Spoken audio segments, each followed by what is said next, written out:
Baseball fans have it good. Unlike the NFL and NBA, sports gamers actually have a choice when it comes to Major League Baseball.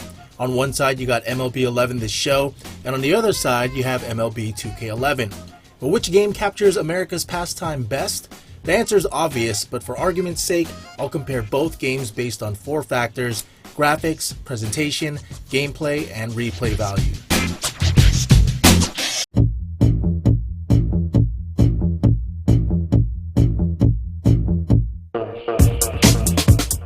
The visuals in MLB 11 this show are spot on.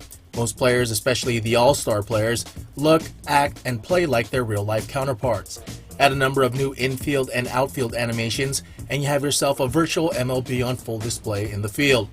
There are amazing double plays, putouts, steals, and throws that mimic the real-life sport accurately.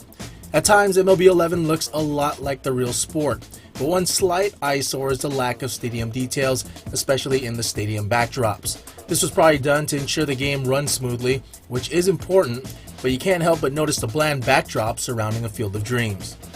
On the other hand, MLB 2K11's graphics are tough to look at. Some players look somewhat decent, but most look downright awful. Player models seem off and jersey letters and numbers are too big. There are also some major graphical glitches, including issues with shadowing that pop up on occasion, and frame rate issues appear at times when the ball is in play. And although lighting is done well, it doesn't help the fact that the players and stadiums lack polish. On the field, MLB 2K11 plays a solid game of baseball. Hit variety and ball-off bat physics are done exceptionally well in this game, and new hitting, fielding, and throwing animations are sprinkled throughout the game, but animation glitches rear their ugly head as well. The show wins this category hands down, as 2K11's glitches hinder the graphics big time.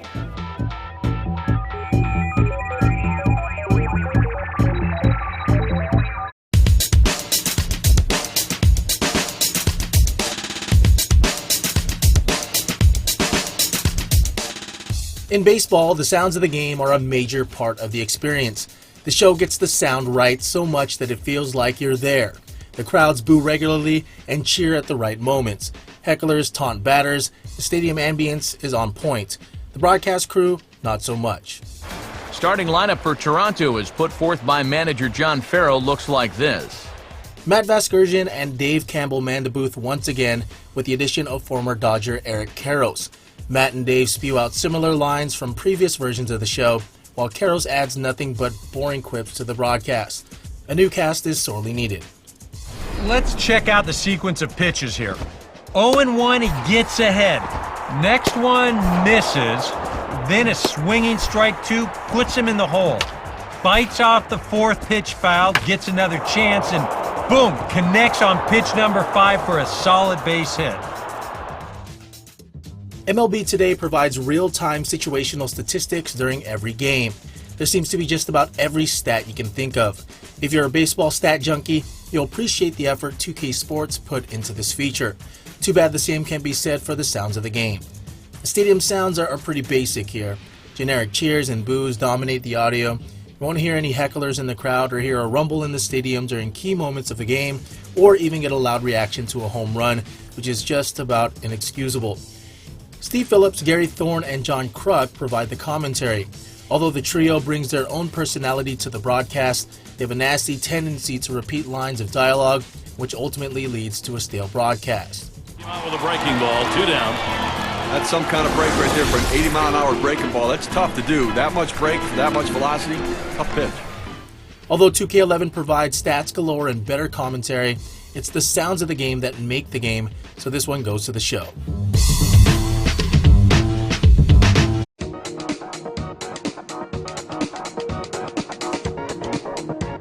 The show has taken a page out of 2K's book and introduced analog controls in this year's game. With analog hitting, you pull back as the pitcher releases to start your timing and push forward to swing at the ball as it crosses the plate. You also have the option to hit for contact, where you sacrifice power just to get a piece of the ball. Pitching is even harder to master. Pull back on the analog stick to start your windup, and when the ball icon is about to hit the line on the pitching meter, push up. As you push up, you can aim left or right, which represents where you throw towards home plate. Sounds easy, but it's often too challenging, especially when you're pitching at the higher difficulty levels with average pitchers. Analog throws add a new wrinkle to fielding. The longer you hold the right thumbstick in the direction of the base, the harder the throw and the greater the chance you'll throw it offline. Ratings play a huge role here, almost too much. You can overthrow with an all-star and not see disaster, but do the same with an average player and chances are good that you'll be charged with an error. If there's one thing MLB 2K11 does well, it's analog pitching. Unlike the show's down-up pitching mechanic, 2K11 uses directional and half-circle motions to throw a pitch. Sounds difficult, but once you get the hang of it, it feels fluid and, more importantly, is more fun than the show's approach to pitching. Hitting and fielding are performed with the right stick as well.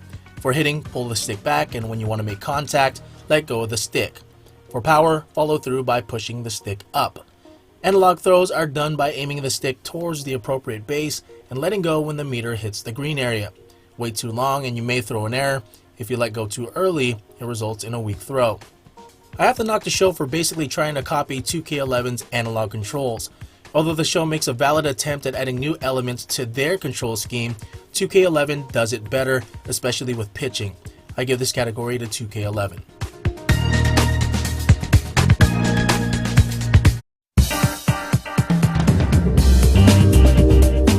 Road to the Show and franchise are both back, and they have seen minor improvements from last season. Road to the Show is where you create a AA ball player, level him up by earning experience from good play in the field, and eventually you make your way to the big leagues. This year's version starts you off with a set of sliders when you first begin your career that help determine what type of player you'll become. While this slightly skews your starting stats, you'll still be stuck with a ball player who begins with average speed and only AA quality at bats.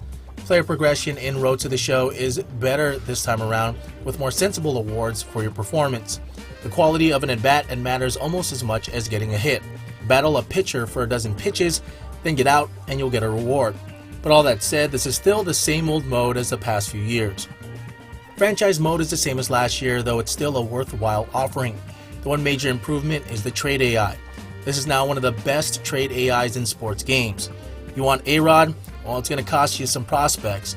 Just like in real baseball, few trades happen without one team having to offer up some top talent. There are a few other cool bonuses, including Challenge of the Week and the addition of the Home Run Derby using the PlayStation Move, but both are more of a novelty than anything else. The My Player and Franchise modes are back for 2K11. My Player deals with the evolution of your created character, similar to the show, while Franchise is a player manager's wet dream meant to pull in the hardcore gamers for the long haul. The key difference is that My Player mode is about doing all the little things to help your team win. If you played NBA 2K11's My Player mode, you'll feel right at home with how stats are accumulated. Franchise mode feels a bit too similar to last year's offering, which is not necessarily a bad thing. However, I did run into several AI inconsistencies, including unfair trades made by the AI. Both games offer the same features when it comes to replay value, but if I had to choose one, I'd probably go with the show because of the new additions to the Home Run Derby with a move and the Challenge of the Week feature. Well, that's it for this episode of Sports Gamer Show. If you want more content, go to the website at www.sportsgamershow.com. Also, like the Facebook fan page and follow us on Twitter if you're on there at SportsGamerShow. I'm Rio Pesino for Sports Gamer Show, and I'll see you next time.